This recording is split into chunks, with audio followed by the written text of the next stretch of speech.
Hey guys, welcome to today's vlog.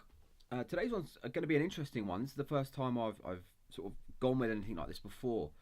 I know a guy who lives local to me. His name's James, and he's basically a professional cyclist. So he trains, he rides every day, full time. And he was recently out riding in Mallorca and came back. He had quite a nasty accident out there and broke his leg. It was very unfortunate. And he's overcome a lot of other adversity. He had testicular cancer as well, which is obviously not so good. Thankfully, he's okay now. And although I'm not a professional cyclist and never will be, I feel we have a little bit in common because I know what it's like to try and pursue a dream when maybe sometimes people are saying, "What are you doing? Just get a job." You know, I know what that's like, and I also know what it's like to have an accident and not be able to get around so well. And I went over to see him today and just took the camera over, and we just kind of had a bit of a chat. So today's vlog is really going to be not about me, and it's going to be about James. And I wanted to share his story with you because he's just a really great guy, and it's very, very difficult to be a professional cyclist. I'm going to put all the links in so you guys can know how to follow him. And you know, he's got really fantastic support from my local shop and his local shop, Hoops Velo. They sponsor his bike and really look after him. But ultimately, as a pro rider, you need cash. You know, not a lot, but you need cash coming in because he still has to eat, he still has to train, he still has bills to pay and things. So. And I know what that's like too, trying to make a living from doing something slightly alternative. So anyway, guys, today's vlog is about James, and I hope you enjoy this. Do watch it. I think you'll find him really interesting. He's a super nice guy. So, mate, what actually happened? So it was the trip seemed a bit of a nightmare from the beginning. Because you were out in Mallorca, what, just for a couple of weeks training?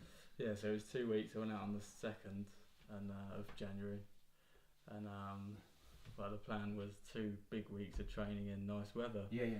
Because I bet it was rammed out there, because everyone's out there that time of year, right? There's quite a lot of pro teams. Yeah. So Lotto were out there. Trek, when I was in hospital, were doing their team launch. Yeah. So the new kit and everything. So that would have been quite cool. But yeah, 3rd day. Did you go out on your own? Were you out so you just did like your own trip? You booked it into a hotel? Yeah, well, it's booked sort of through friends because I've got a friend that owns a house out there. Yeah. And he was gonna. So I was going out again in February to stay at his house, but he was there in January, okay. so he put me in contact with an apartment. Yeah. Fortunately, the day of the crash, he was with me. As in riding with you? Yeah.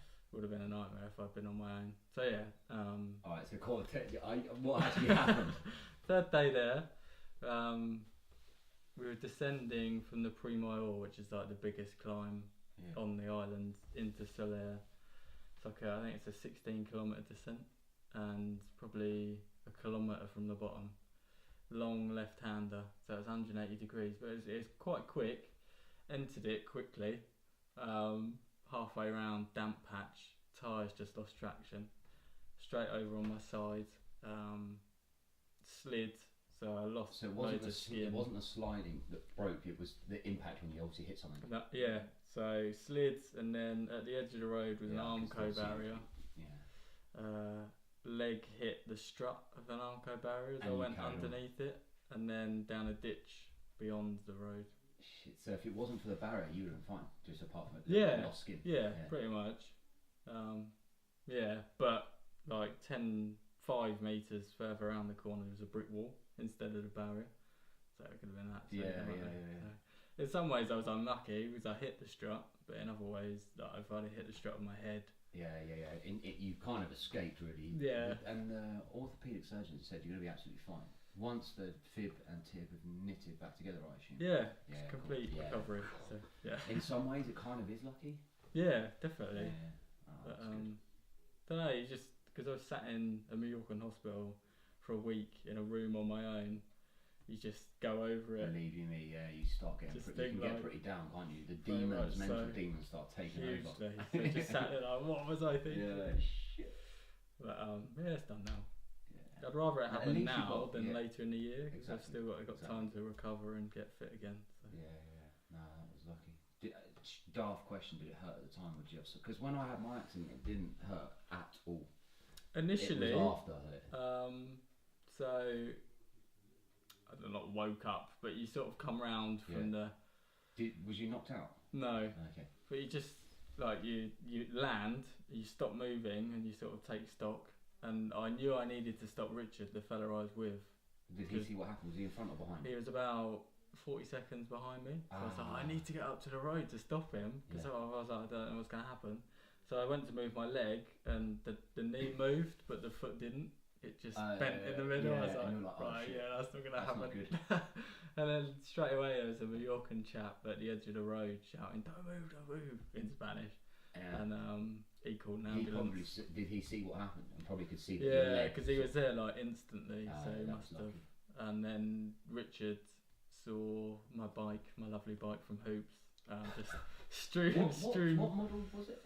So it was a Project One Madone 9.9. You can't get a better bike. Yeah. Yeah. Oh, man. So that was a nightmare. So I assume the bike was just completely written off. Or was it I've got some photos that the saddle. Yeah. It must have impacted something right at the rear of the saddle, because instead of the rails being straight, they're sort of in an S, where it's just bent on the seat post. It's just absolute. So could you save the wheels and like the wheels are fine, fortunately. Weren't you running zips? Yeah, and I bought them and they weren't insured with the bike, so fortunately they're okay. Fine. Yeah, they just need truing up slightly. That's fine.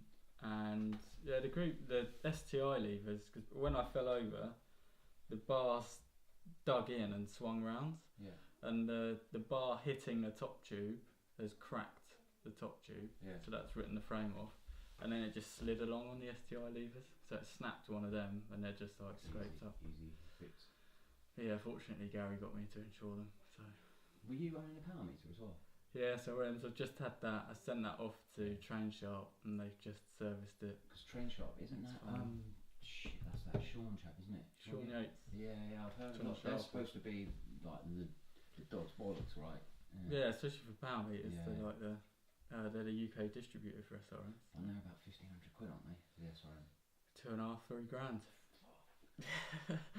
But do you get the crank as well, or use that? So for that, it's just the crank. And so if you've got you get a head unit as well, right? No, you have to buy that separately. So that's only a couple hundred quid, I think, the head unit, isn't it? PC8, which is the latest one's £800. Okay, so a full SRM setup's going to be what, about £4 grand?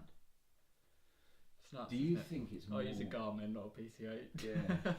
Okay, yeah. So do you think like the SRM is more accurate than like Stages and Quark? I mean, that's why it's sold, isn't it? Because it's like the gold standard. Yeah. So they say it's within 1% accuracy. Yeah. And it's just like since I've been using it for 18 months, it's just never put a foot wrong. Yeah, awesome. And that's what you're paying for, isn't it? To go back because it stopped working. But yeah. I think you can have issues with SRMs. Keith was telling me if you pressure wash them quite a lot, you can get water. I've never pressure washed my bikes. I wash them with a hose, but I don't pressure wash them.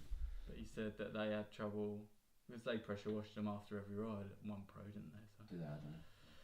So yeah, so eventually water's going to get in, isn't it? Yeah, exactly.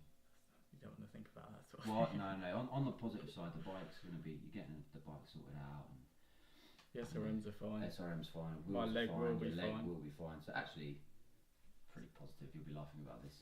It just adds to the story, isn't it? Yeah. Actually, talking about story, just turn the clocks back. So I'm keen to understand when you were ill and understand a little bit about that, if that's okay. Yeah, so I'll give you a timeline. Yeah. It was 2012, so I was 23. Yeah. You're 28 now, right? Yeah. I'd been out for a 4-hour ride, came back and had undercarriage issues. Yeah. I was like, maybe it was just because I've done a 4-hour ride. Yeah. And woke up the next day and it was still painful. So I had a little feel, see what was going on. It was larger. And the best way to describe it is obviously normally when you feel them they feel smooth.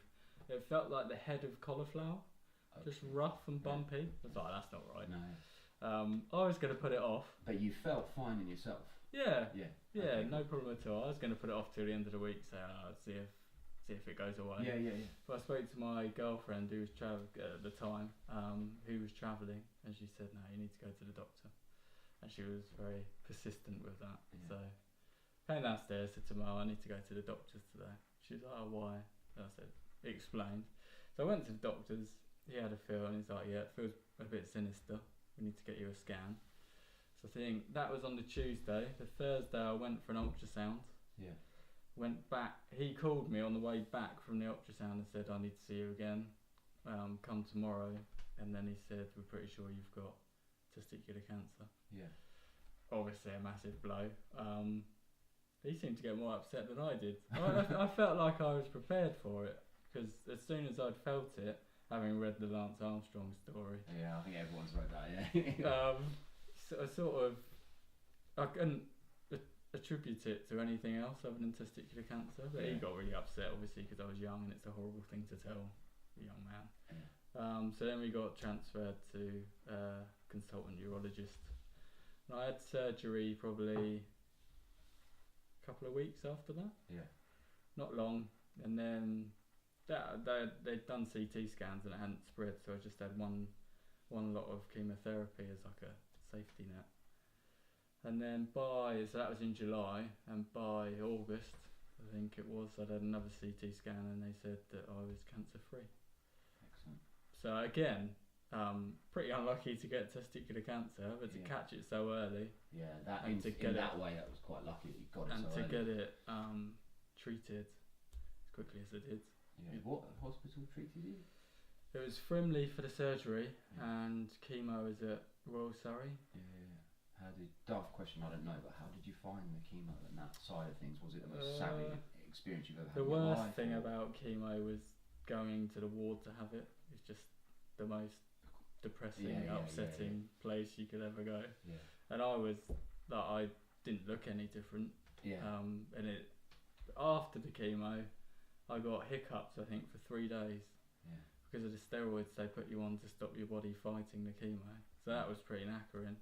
And I was just tired for about a month, but you gradually get back to... Yeah, it's just a brutal place to go. And do you think that's made you stronger now?